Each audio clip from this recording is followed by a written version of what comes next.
두 손 들고 찬양합니다. 함께 찬양하시겠습니다.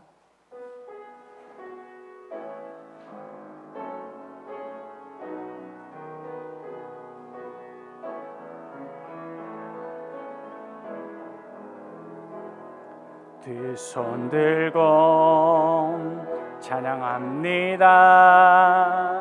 다시 오실 왕 여호와께 오직 주말이 나를 다스리네.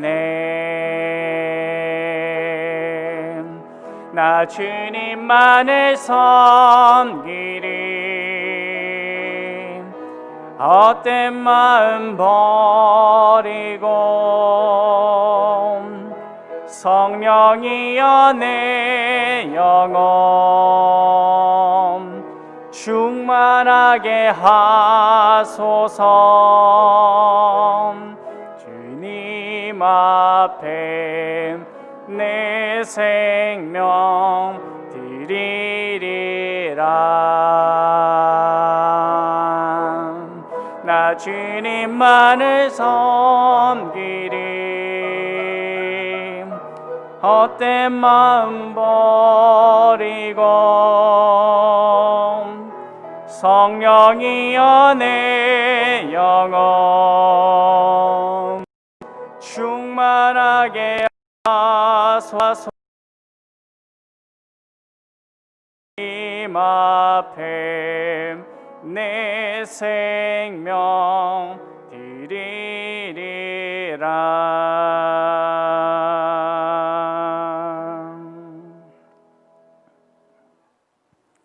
거룩하신 하나님 앞에 겸손히 고개 숙여 묵도하시겠습니다.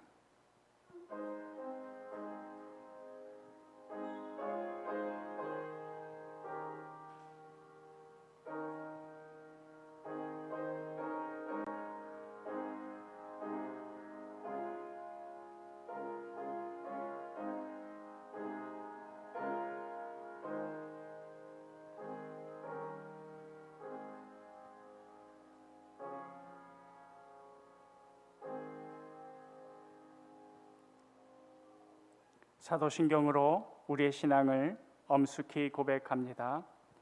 전능하사 천지를 만드신 하나님 아버지를 내가 믿사오며 그 외아들 우리 주 예수 그리스도를 믿사오니 이는 성령으로 잉태하사 동정녀 마리아에게 나시고 본디오 빌라도에게 고난을 받으사 십자가에 못 박혀 죽으시고 장사한 지 사흘 만에 죽은 자 가운데서 다시 살아나시며 하늘에 오르사 전능하신 하나님 우편에 앉아 계시다가 저리로서 산자와 죽은 자를 심판하러 오시리라.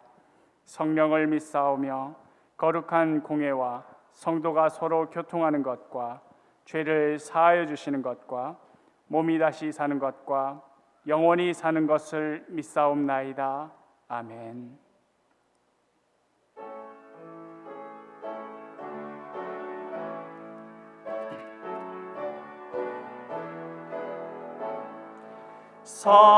성도여 다 함께 할렐루야 아멘. 주 찬양하여라 할렐루야 아멘. 주 보좌 앞에서 택하신 은혜를 다 찬송하여라 할렐루야 아멘. 만문을 열어라 할렐루야 아멘. 온 하늘 울려라 할렐루야 아멘. 인도자 되시며 친구가 되신 주 그 사랑 끝없다 할렐루야 아멘.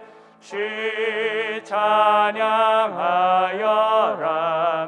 할렐루야 아멘. 찬양 인기롭다. 할렐루야 아멘. 거룩한 집에서 신청 게리며 네 찬송 부르자. 할렐루야 아멘.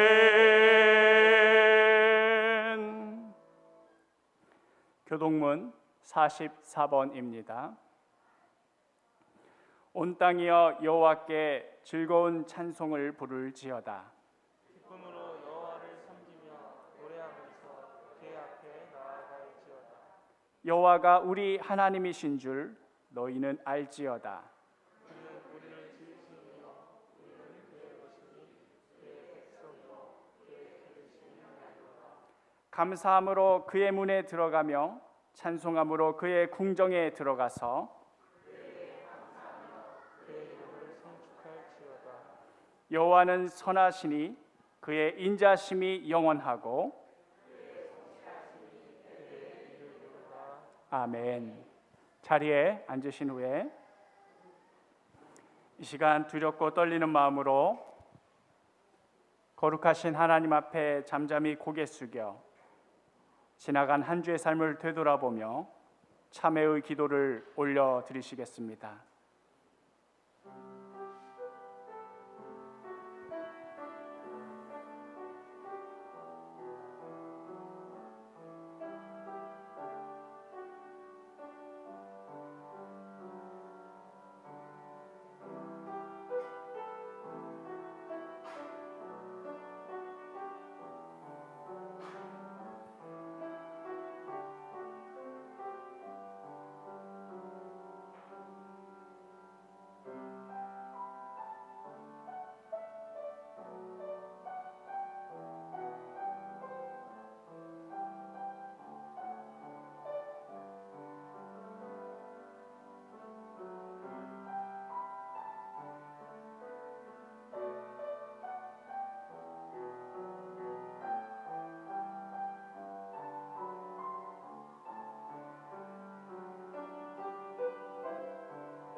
불쌍하게 주옵소서. 주님의 은혜가 이것을 우리가 설 수가 없으니 주 우리를 붙들어 주시고 이 시간 주의 은혜로 다시 세워 주옵소서.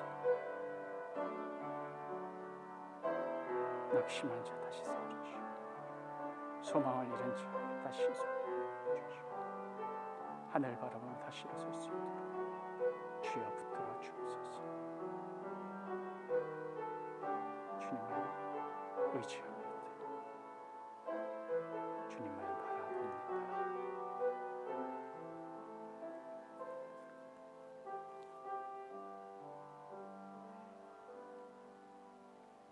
크고 두려우신 하나님, 우리는 감히 거룩하신 하나님 앞에 설 수 없는 죄인입니다. 우리 마음의 중심까지도 꿰뚫어 보시는 주님 앞에서 우리가 무엇을 숨기고 무엇을 변명할 수 있겠습니까? 성령께서 계속해서 우리 마음에 찔림을 주시고 우리 양심으로도 그것이 옳지 않다는 것을 분명히 인식하면서도 일부러 무시했고 애써 귀를 막았습니다. 결국은 내가 하고 싶은 대로 살았고 끝내는 성령님의 음성을 무시했습니다. 주여, 우리가 죄인입니다. 제가 잘못했습니다. 제가 죄인입니다. 그런데도 우리의 의와 능력으로는 이러한 죄들로부터 돌이킬 수가 없으니 주여 불쌍히 여겨 주옵소서. 이 시간 두렵고 떨리는 마음으로 엎드립니다. 오직 예수의 보혈의 은혜에 힘입어 거룩하신 주님 앞에 담대히 나갈 수 있사오니 이 시간에도 주의 은총으로 우리 모두의 죄를 용서하여 주시고 주님의 따뜻한 품으로 감싸 안아 주소서. 이 시간 사랑하는 원준이 목사님을 통하여 하나님의 말씀을 듣습니다. 코로나로 인하여 어려운 이 와중에도 이렇게 한자리에 모여 주님의 말씀을 듣게 하시니 감사드립니다. 어렵게 모인 자리이고 어렵게 듣는 말씀이오니 더더욱 들은 말씀 귀히 여기며 생명처럼 여기게 하여 주옵소서. 들은 말씀 그대로 순종하며 우리 삶 가운데 그대로 살아내며 우리의 믿음과 행실이 일치되어 살아갈 수 있도록 주여 은혜를 베풀어 주옵소서. 이 모든 말씀 예수 그리스도의 이름으로 기도합니다. 아멘.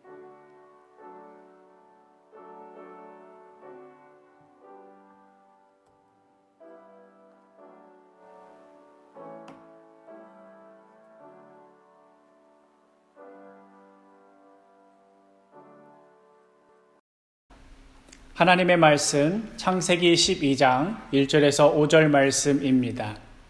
제가 하나님의 말씀을 받들어 읽도록 하겠습니다. 여호와께서 아브라함에게 이르시되 너는 너의 고향과 친척과 아버지의 집을 떠나 내가 내게 보여줄 땅으로 가라. 내가 너로 큰 민족을 이루고 내게 복을 주어 내 이름을 창대하게 하리니 너는 복이 될지라. 너를 축복하는 자에게는 내가 복을 내리고 너를 저주하는 자에게는 내가 저주하리니 땅의 모든 족속이 너로 말미암아 복을 얻을 것이라 하신지라. 이에 아브라함이 여호와의 말씀을 따라갔고 롯도 그와 함께 갔으며 아브라함이 하란을 떠날 때에 75세였더라. 아브라함이 그의 아내 사레와 조카 롯과 하란에서 모은 모든 소유와 얻은 사람들을 이끌고 가나안 땅으로 가려고 떠나서 마침내 가나안 땅에 들어갔더라. 아멘. 기도하겠습니다. 우리와 함께 하시는 하나님, 이 시간 주님 앞에 겸손히 엎드렸습니다. 진리의 말씀인 성경 말씀 앞에 우리의 생각과 우리의 계획 모두 내려놓고 주님의 말씀에 귀 기울이게 하여 주옵소서. 예수 그리스도의 이름으로 기도합니다. 아멘. 오늘 오전 예배 중에 의도하지 않게 방송 장비가 마비되면서 영상 송출이 제대로 되지 못하였습니다. 예배당에 나오신 분들은 큰 지장 없이 예배를 드릴 수 있었지만 이 온라인으로 들으시는 분들은 틀림없이 이 영상이 끊기게 되어서 예배가 중단되고 말았을 것입니다. 이뿐만 아니라 이 예배 현장을 녹화한 원본마저도 제대로 건지질 못하여서 이 후반 작업을 한 영상마저도 보낼 수가 없게 되었습니다. 지금 얼마나 속상한지 모르겠습니다. 코로나로 인하여서 우리가 겪어야 되는 어려움 중 하나인 것이지요. 그러나 이러한 어려움으로 인하여서 우리가 결코 예배를 중단할 수는 없습니다. 사도교회 담임 목사로서 무한 책임을 느낍니다. 그리하여 급하게 지난 설교 중 한 원고를 제가 다시 모아서 이렇게 여러분과 함께 말씀을 나누기를 원합니다. 코로나가 괘씸해서라도 기어코 예배를 드려야겠습니다. 부디 그 어떤 상황에서도 굴하지 않고 그 어디에서건 그 어떤 처지에서건 하나님 앞에 겸손히 엎드려 예배하는 삶에 정진하시기를 바랍니다. 말씀 속으로 들어가겠습니다. 오늘 본문의 앞장, 오늘은 창세기 12장인데요. 이 앞장에 있는 창세기 11장 마지막에는 다음과 같이 말씀이 나옵니다. 창세기 11장 30절 말씀. 사레는 임신하지 못함으로 자식이 없었더라. 요즘에도 자녀가 없는 것이 매우 힘든 일이긴 합니다만은 고대 사회에 있어서 자식이 없다는 것은 그건 말 다 한 겁니다. 아무리 재산이 있고 남들 가진 거 다 갖추고 산다 하더라도 이거 하나만 빼면은 그냥 인생이 끝장난 거나 마찬가지입니다. 자식이 없었더라 하는 이 말은 천하의 저주란 저주는 다 받아서 이 인생은 아주 몹쓸 것이 되어버렸다 하는 그런 말과 같은 말입니다. 그래서 성경에 나오는 수많은 사람들, 한나가 그랬고요. 또 삼손의 부모가 그랬고 또 세례 요한의 부모가 그랬습니다. 자식이 없어서 그토록 고통스러워한 것이지요. 아브람과 사레 이 부부는 그 인생이 다 끝난 그런 인간들입니다.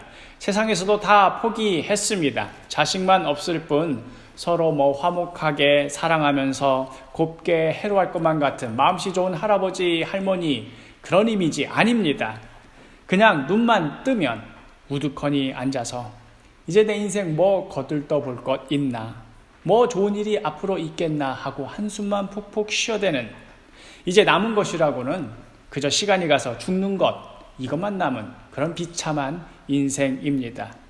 때로는 우리 인생이 그렇지 않습니까? 이리 내몰리고 또 저리 내몰려서 뭐 내 인생에 이제 좋은 일이 있겠나 우두커니 앉아서 여길 봐도 깜깜하고 저길 봐도 깜깜하고, 사람 편에서는 앞도 막히고 뒤도 막히고 좌우도 꽉꽉 막혀서 꼼짝없이 끝나버린 그때에 하늘이 열립니다. 오늘의 이 본문의 첫 말씀이 바로 그 순간입니다. 인생에는 아무런 소망도 아무런 기대치도 없던 아브람에게 하늘이 열리는 이러한 경험이 열리는 그런 순간입니다. 그냥 이것은, 이 말씀은 그냥 밋밋하게 읽을 수가 없습니다. 이 가슴 벅찬 장면을 그냥 쓱 읽어 내려갈 수가 없습니다. 두렵고 떨리는 마음으로 1절 첫 부분만 제가 읽어 보겠습니다. 여호와께서 아브람에게 이르시되, 여호와께서 아브람에게 이르시되. 사람으로서는 다 끝나버린 이 상황에 모든 소망은 다 끝이 나고 바닥이란 바닥은 다 치고 내려와서 더 이상 내려갈 곳도 없다고 여기는 그 자리에서 무슨 일이 벌어집니까? 여호와께서 아브람에게 이르시되. 바로 이 지점에서 아브람의 인생이 바뀐 겁니다. 하나님의 음성이 들리니까 이제 지금의 아브람은 더 이상 옛날의 아브람일 수가 없게 된 것입니다.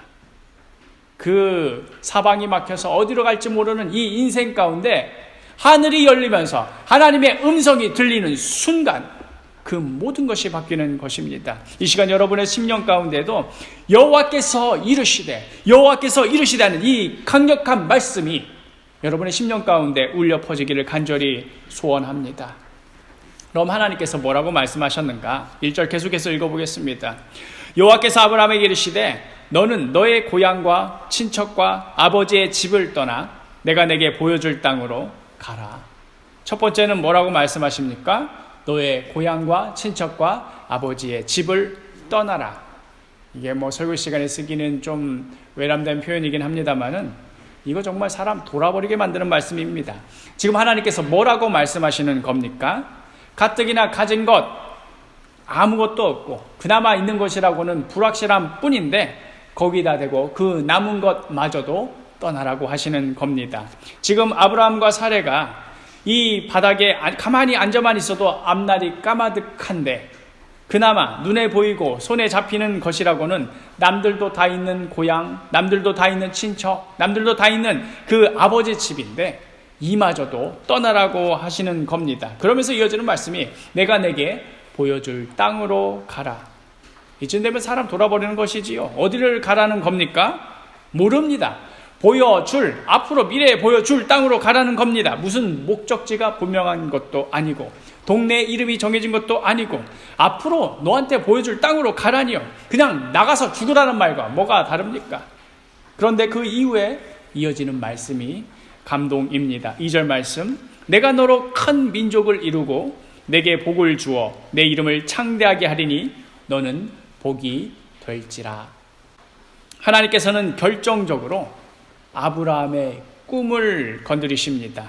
하나님께서 그냥 밑도 끝도 없이 일단은 한번 떠나기만 해봐라. 너의 믿음이 얼마나 센지 내가 한번 시험해보겠다 이러시는 분 아니십니다. 하나님께서는 이미 다 알고 계셨습니다. 아브라함을 창조하시고 그를 부르신 이유와 목적, 지금 아브라함의 현실은 그것과 전혀 거리가 멀고 그 일이 이루어지리라고는 자신의 생에 꿈도 못 꾸는 그런 상황이지만 그러나 언제나 그의 내면에 자리 잡고 있었던 그 꿈이 너무나 찬란하고 아름다워서 그래서 더더욱 자신의 현실과는 비교가 되고 그래서 더 심장에 칼을 꽂는 것 같은 고통을 주게 하는 바로 그 꿈. 내가 너로 큰 민족을 이루고 내게 복을 주어 내 이름을 창대하게 하리니 너는 복이 될지라. 우두커니 앉아서 오늘 죽으나 내일 죽으나 아무런 상관도 없던 자에게 하나님께서 그 마음속 깊은 곳에 있는 그 꿈을 건드리신 겁니다. 그 꿈을 아브라함에게 주신 것입니다. 아무런 소망이 없는 자에게 하나님의 말씀이 들려지니 이제는 하늘의 꿈을 꾸며 한 걸음 한 걸음 내딛는 자가 된 것입니다. 하나님께서는 아브라함에게 그 꿈을 위하여서 이제 그 한 걸음을 내디디라고 말씀하시는 겁니다. 아브라함이 짐을 꾸리고 자신의 고향과 친척과 아버지의 집을 떠날 때 보장된 것이라고는 아무것도 없었습니다. 주변에 많은 사람들이 말렸겠지요. 얼마나 비웃었겠습니까? 저 할아버지 봐라. 어디로 가는지도 모르면서 일단 떠나고 본댄다.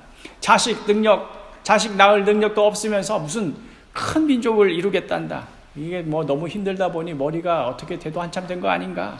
수많은 비웃음을 들으며 아브라함은 무슨 생각을 했겠습니까?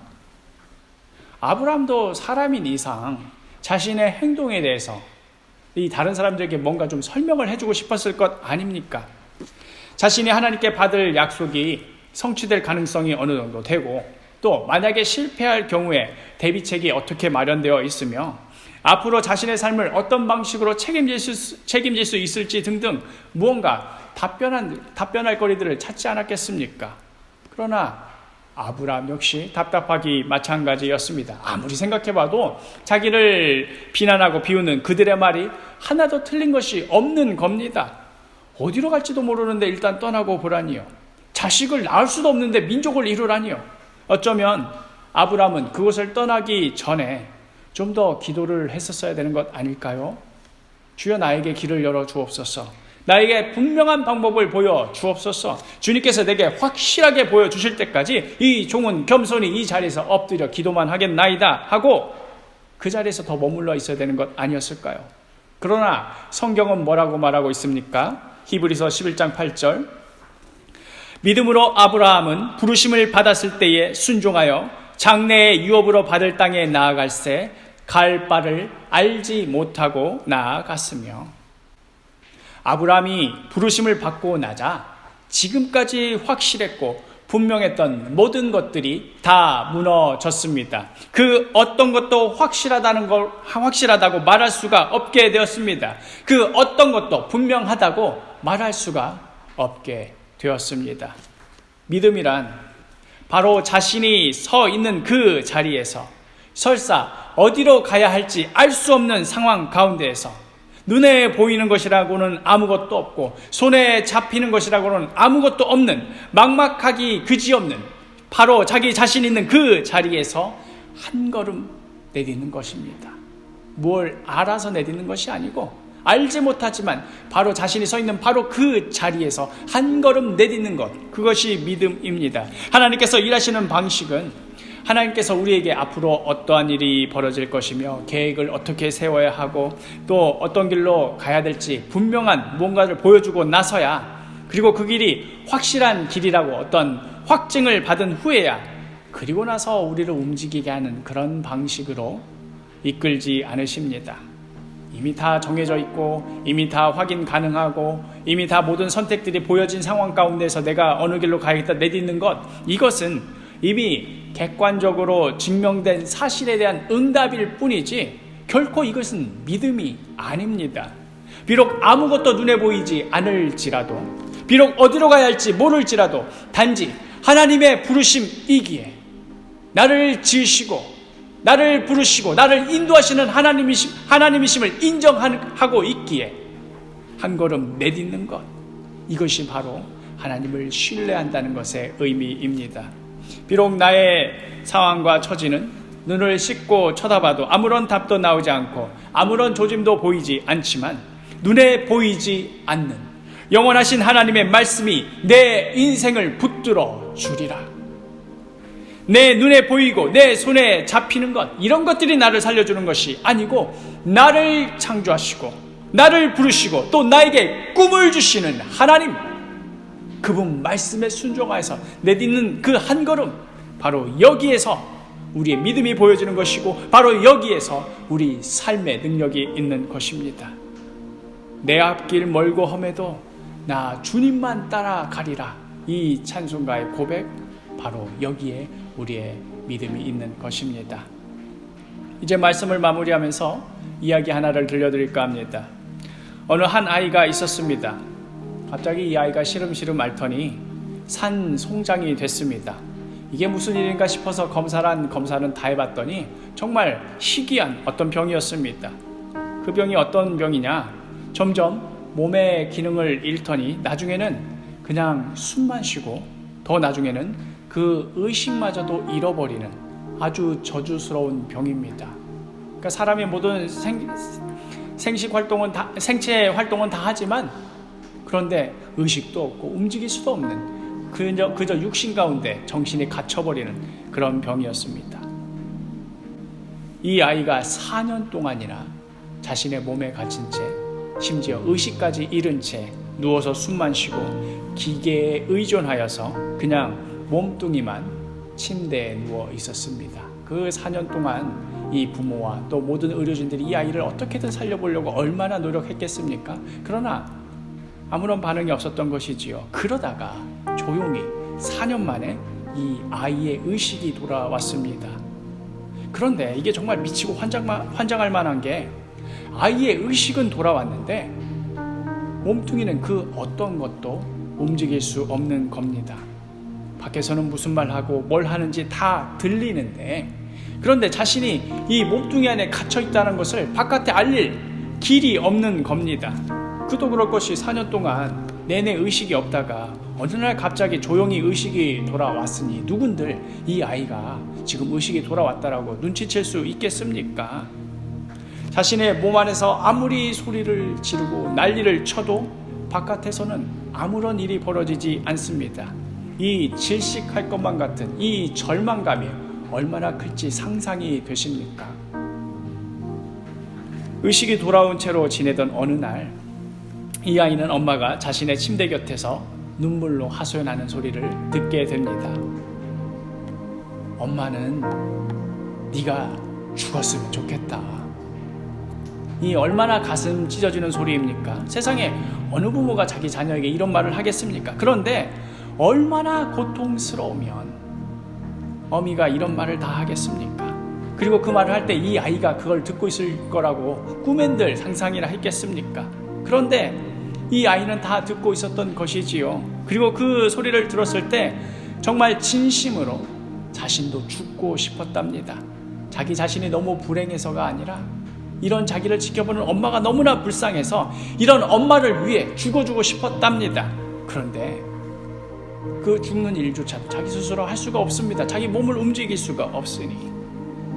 그러던 어느 날 이 아이에게 결정적인 순간이 찾아오게 됩니다.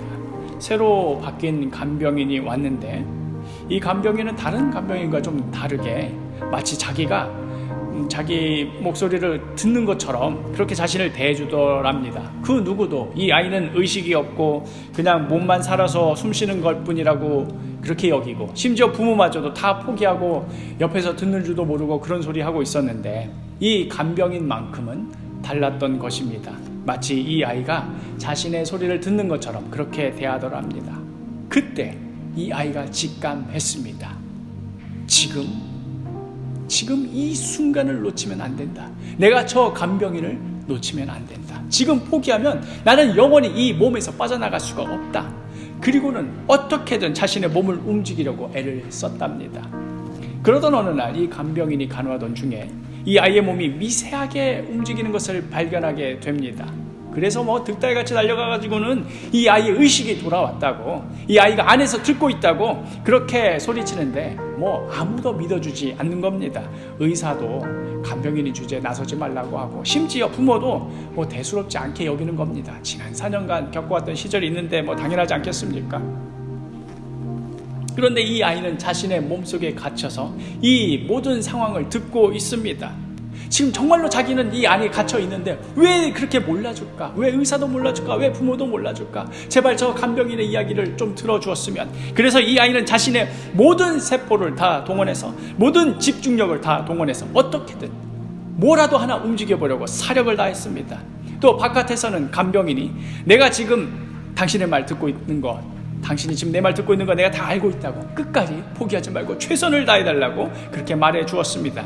지금 이 아이에게 있어서 이 간병인의 한마디 한마디가 하늘에서 들리는 음성인 것입니다. 나중에는 이 간병인이 너무 열심히다 보니까 부모들마저도 감동이 되어서 그래 믿져야 본전이지 하고는 한번 의식이 있는지 검사해보자고, 그렇게 해서 그 아이는 무려 9년 만에 그 몸에서 깨어나게 되었습니다.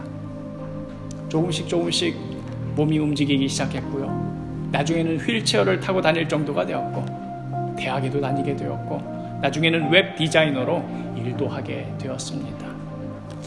이 아이에게 있어서 결정적인 한마디가 있다면 무엇이겠습니까?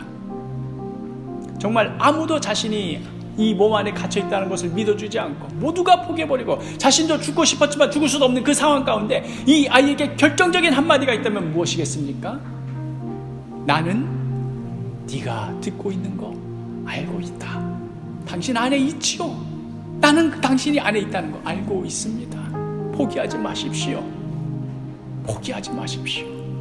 모두가 다 포기한 그 상황 가운데서 부모마저도 그 상황을 버린 그 상황에서 자신의 존재를 알아주는 그 한마디 붙잡고 그 말도 안 되는 상황 가운데서 끝내 일어선 것 아닙니까?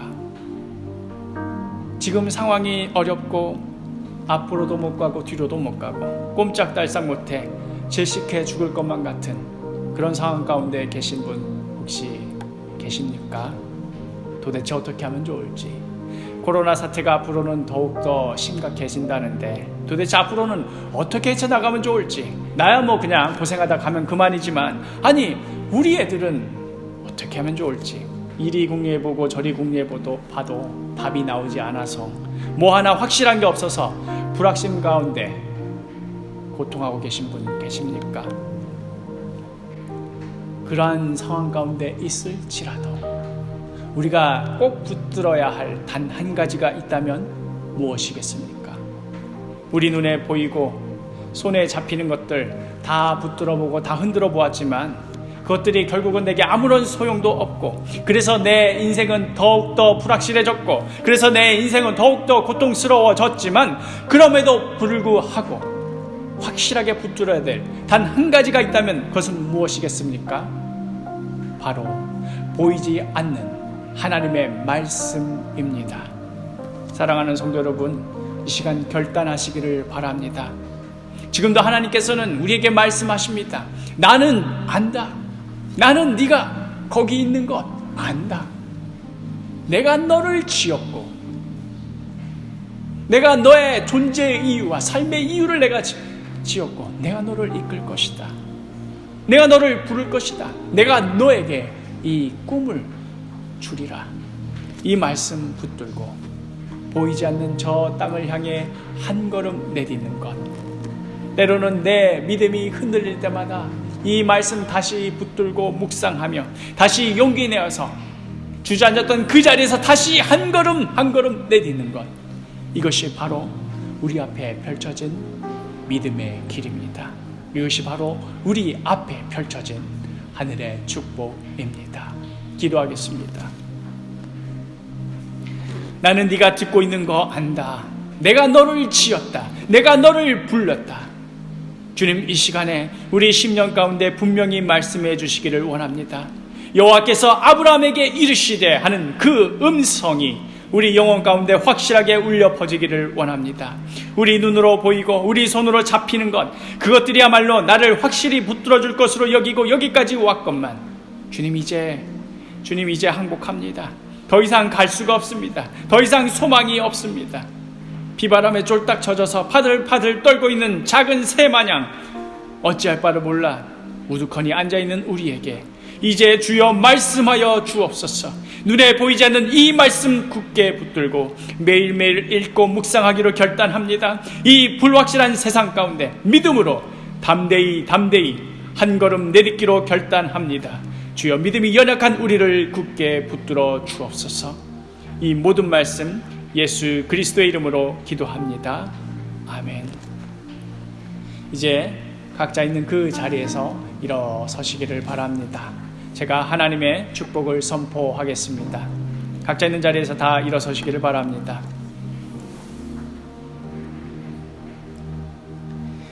이제는 예수 그리스도의 무한하신 은혜와 하나님 아버지의 지극하신 사랑과 성령님의 교통 간구하심이 이 시간 성삼위 하나님 앞에 겸손히 엎드려 눈에 보이지 않는 하나님의 말씀만 굳게 붙들고 불확실한 이 세상 가운데 믿음으로 담대히 한 걸음 내딛기로 결단하는 사랑하는 주의 성도 위에 또한 사도교회 위에 이제로부터 영원히 함께 있을지어다.